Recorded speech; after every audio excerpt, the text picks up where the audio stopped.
আমাদের সমাজে বাবার ছায়া মাথার উপর থেকে উঠে গেলে দুনিয়ায় চলা বড় কষ্টের হয়ে যায়।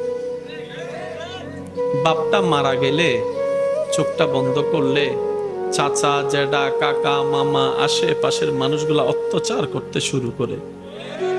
হাজার জায়গায় রেকর্ড আছে, বাপটা মারা যাওয়ার কারণে, স্বামীটা মারা যাওয়ার কারণে ওনাদেরকে ভাতের ব্যবস্থা পর্যন্ত করে নাই, ঘর থেকে পর্যন্ত বের করে দিয়েছে। এমন রক্তের মানুষ আছে যার মাথার উপর বাবার ছায়া নাই, স্বামীর ছায়া নাই, বড় ভাইয়ের ছায়া নাই।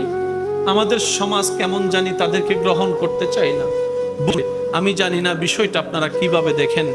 অনেক মেয়ের বিয়ে হচ্ছে না শুধু একটা কারণ, তার বাবাটা মারা গেছে, তার বাবাটা দুনিয়াতে নাই, এই কারণে বলে বিয়ে হচ্ছে না। আমার জানার প্রশ্ন, আমার বোনটা কি বাবাকে হত্যা করেছে? না। আল্লাহর সম্পদ আল্লাহ যখন মন চায় তখন দিবে, তখন যখন মন চায় তখন নিয়ে যাবে। মেয়ের বাবার মৃত্যুতে তো মেয়ের কোনো হাত নাই।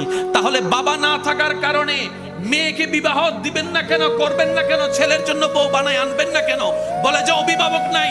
শুনে রাখুন, জেনে রাখুন, মনে রাখুন, যার দুনিয়াতে বাবার মতো অভিভাবক থাকে না, যার দুনিয়াতে স্বামীর মতো অভিভাবক থাকে না, যার দুনিয়াতে বড় ভাইয়ের মতো অভিভাবক থাকে না, যার দুনিয়াতে চাচার মতো অভিভাবক থাকে না, যার দুনিয়াতে অভিভাবকের ছায়া থাকে না, রব্বুল আলামিন বলে ওই বান্দার অভিভাবক আমি স্বয়ং নিজেই রব্বুল আলামিন হয়ে গেলাম। সেজন্য এই সমস্ত মানুষদেরকে কাছে টানার চেষ্টা করবেন। যার দুনিয়াতে অভিভাবক নাই, আপনি বলবেন যে আমি আছি তোর সাথে, আল্লাহ পাক দেখবেন যে আপনাকে রহমত দিয়ে ভরপুর করে দিবে, আপনি কল্পনাও করতে পারবেন না। সুবহানাল্লাহ। ইমানদার ভাইরা আওয়াজ দিয়ে বলেন, আল্লাহ চাইলে পারে কি পারে না? আল্লাহ চাইলে দিতে পারে কি পারে না? পাথর থেকেও ফুল আমার রব্বুল আলামিন ফুটাতে চাইলে পারে কি পারে না?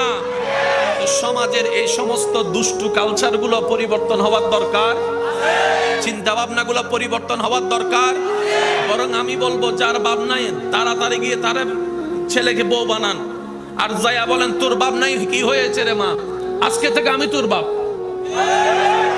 আজকে থেকে আমি তোর বাপ। কারণ এই তিনের মাথায় হাত বুলাই দেওয়া মানে রবের রহমতকে লুটে পুড়ে নেওয়ার ব্যবস্থা করা। রব্বুল আলামিন বলে যার দুনিয়াতে কেউ নাই, আমি রব তার সাথী হয়ে যাই। সুবহানাল্লাহ। আল্লাহ আমাদেরকে বুঝার তৌফিক দান করুন। আল্লাহ আজকে আমি তোমার কাছে তোমাকে চাই, কারণ আমি এতদিন অবুঝ ছিলাম, দুনিয়া চেয়েছি। আজকে আমি নিজেকে বুঝওয়ালা মনে করে আমি এতটুকু বুঝেছি, গাড়ি পেলে বাড়ি পাওয়া হয় না, বাড়ি পেলে স্ত্রী পাওয়া হয় না, স্ত্রীর ভালোবাসা পেলে স্বামীর ভালোবাসা পাওয়া হয় না, একটা পেলে আরেকটা পাওয়া হয় না।